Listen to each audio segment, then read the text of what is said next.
সত্য ঘটনা। লিবিয়ান এক যুবক, নাম তার আমির। সে রওনা দিয়েছিল সৌদি আরব হজ করার জন্য। এয়ারপোর্টে পৌঁছানো মাত্রই তার নামে একটা সমস্যা হয়েছিল, আর এই সমস্যাটা সমাধান করতে করতে প্লেনের দরজাটা বন্ধ করে দেওয়া হয়েছিল।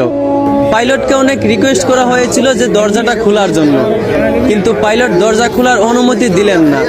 অবশেষে আমিরকে রেখেই প্লেন উড়াল দিল। সবাই তখন আমিরকে সান্ত্বনা দিতে লাগলো যে হতাশ হয় না, হয়তো তোমার ভাগ্যে নাই। আমির তখন বলল, আমি হতাশ হই নাই, আমি মন থেকে খাঁটি নিয়ত করেছি, অবশ্যই আল্লাহ আমার এই আশা পূরণ করবেন। কিছুক্ষণ পর খবর আসলো যে প্লেনে একটা সমস্যা হয়েছে। আবারও প্লেনটা এয়ারপোর্টে ফিরে আসলো।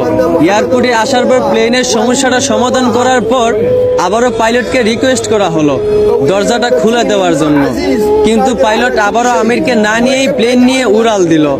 আবারও সবাই আমিরকে সান্ত্বনা দিতে লাগলো যে হতাশ হয় না, হয়তো তোমার কপালে নাই।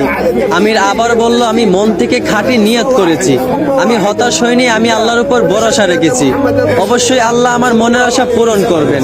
কিছুক্ষণ পর আবার খবর আসলো প্লেনের মধ্যে আবারও একটা সমস্যা দেখা দিয়েছে। প্লেনটা আবারও এয়ারপোর্টে ফিরে আসলো। আবারও প্লেনটার সমস্যার সমাধান করার পর এবার পাইলট নিজেই বলল, আমির কোথায়, দরজা খুলে দাও। আমিরকে না নিয়ে আমি প্লেন নিয়ে উড়াল দিব না। তারপর প্লেনের দরজা খুলে আমিরকে প্লেনে উঠানো হলো। তারপর কোনো সমস্যা ছাড়াই প্লেন উড়াল দিয়া চলে গেল। পুরো বিশ্ব এই দৃশ্য দেখে অবাক হয়ে গেছিল।